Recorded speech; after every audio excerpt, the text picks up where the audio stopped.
ਅਗਲੀ ਜਿਹੜੀ ਹੈ ਅਸੀਂ ਜੀ ਗੱਲ ਕਰਦੇ ਜਾਈਏ ਟੈਨਿਸ ਲੈਜੈਂਡ ਅਮਰੀਕਾ ਦੀ ਮਾਰਟੀਨਾ ਨਵਰਾਤਿਲੋਵਾ ਉਸ ਨੇ ਅੱਜ ਜਿਹੜਾ ਉਹ ਦੱਸਿਆ ਵੀ ਉਹਦੀ ਇੱਕ ਹਿਸਾਬ ਦੇ ਨਾਲ ਦੁਨੀਆ ਬਦਲ ਗਈ ਹੈ। ਡਬਲ ਵੈਮੀ ਸ਼ਿਕਾਰ ਹੋਈ ਹੈ। ਕੈਂਸਰ ਡਾਇਗਨੋਸਿਸ ਉਸ ਨੂੰ ਹੋਇਆ ਆ। ਥਰੋਟ ਤੇ ਬ੍ਰੈਸਟ ਕੈਂਸਰ ਤੋਂ ਉਹ ਪੀੜਤ ਦੱਸੀ ਜਾ ਰਹੀ ਆ।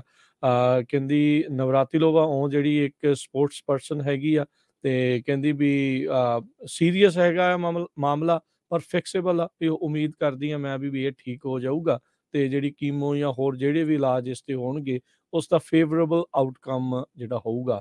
18 ਗ੍ਰੈਂਡ ਸਲੈਮ ਜੇਤੂ ਜਿਹੜੀ ਇਸ ਮੌਕੇ 66 ਸਾਲਾਂ ਦੀ ਆ। ਉਹਦੇ ਡਾਕਟਰ ਨੇ ਜਿਹੜਾ ਉਹ ਦੱਸਿਆ ਵੀ ਉਸ ਨੂੰ ਜਦੋਂ ਉਹਦਾ ਸਟੇਜ 1 ਥਰੋਟ ਕੈਂਸਰ ਦੀ ਡਾਇਗਨੋਸਿਸ ਕਰ ਰਹੇ ਸੀ ਉਸੇ ਦੌਰਾਨ ਹੀ ਉਹਨਾਂ ਨੂੰ ਪਤਾ ਲੱਗਾ ਵੀ ਇਸ ਨੂੰ ਬ੍ਰੈਸਟ ਕੈਂਸਰ ਵੀ ਹੈ। ਇਸ ਨੇ ਪਹਿਲਾਂ 2010 ਦੇ ਵਿੱਚ ਇਸੇ ਕੈਂਸਰ ਦੇ ਲਈ ਰੇਡੀਏਸ਼ਨ ਟ੍ਰੀਟਮੈਂਟ ਜਿਹੜੀ ਆ ਉਹ ਕਰਵਾਈ ਸੀ ਤੇ ਹੁਣ ਦੇਖਦੇ ਹਾਂ ਆਉਣ ਵਾਲੇ ਸਮੇਂ ਦੇ ਵਿੱਚ ਕੀ ਬਣਦਾ ਆ। ਪਰ ਸਪੋਰਟਸ ਜਗਤ ਦੇ ਵਿੱਚ ਜਿਹੜੇ ਖਾਸ ਕਰਕੇ ਕਹਿੰਦੇ ਆ ਵੀ ਆਪਾਂ ਜਿਹੜੇ ਟੈਨਿਸ ਦੇ ਪ੍ਰੇਮੀ ਨੇ ਉਹਨਾਂ ਨੂੰ ਇਸ ਖਬਰ ਦੇ ਨਾਲ ਕਾਫੀ ਧੱਕਾ ਲੱਗਾ।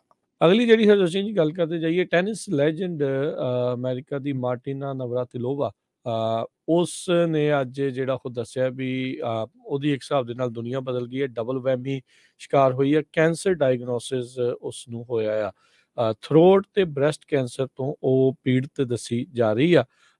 ਕਹਿੰਦੀ ਨਵਰਾਤਿਲੋਵਾ ਉਹ ਜਿਹੜੀ ਇੱਕ ਸਪੋਰਟਸ ਪਰਸਨ ਹੈਗੀ ਆ ਤੇ ਕਹਿੰਦੀ ਵੀ ਸੀਰੀਅਸ ਹੈਗਾ ਮਾਮਲਾ ਪਰ ਫਿਕਸੇਬਲ ਆ ਤੇ ਉਮੀਦ ਕਰਦੀ ਹਾਂ ਮੈਂ ਵੀ ਇਹ ਠੀਕ ਹੋ ਜਾਊਗਾ ਤੇ ਜਿਹੜੀ ਕੀਮੋ ਜਾਂ ਹੋਰ ਜਿਹੜੇ ਵੀ ਇਲਾਜ ਇਸ ਤੇ ਹੋਣਗੇ ਉਸ ਦਾ ਫੇਵਰੇਬਲ ਆਊਟਕਮ ਜਿਹੜਾ ਹੋਊਗਾ।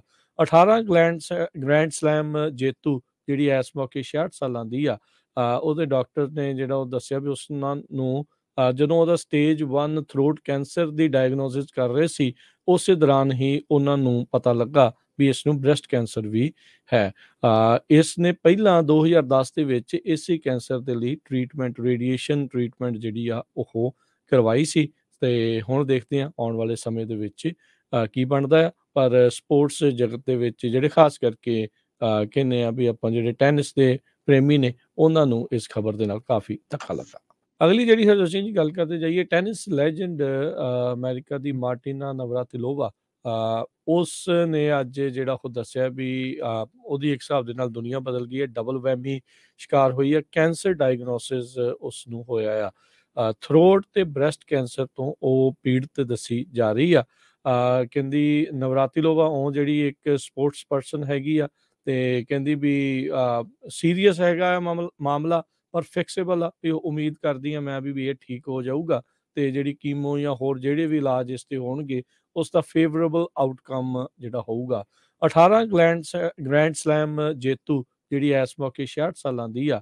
ਉਹਦੇ ਡਾਕਟਰ ਨੇ ਜਿਹੜਾ ਉਹ ਦੱਸਿਆ ਵੀ ਉਸ ਨੂੰ ਜਦੋਂ ਉਹਦਾ ਸਟੇਜ 1 ਥਰੋਟ ਕੈਂਸਰ ਦੀ ਡਾਇਗਨੋਸਿਸ ਕਰ ਰਹੇ ਸੀ ਉਸੇ ਦੌਰਾਨ ਹੀ ਉਹਨਾਂ ਨੂੰ ਪਤਾ ਲੱਗਾ ਵੀ ਇਸ ਨੂੰ ਬ੍ਰੈਸਟ ਕੈਂਸਰ ਵੀ ਹੈ।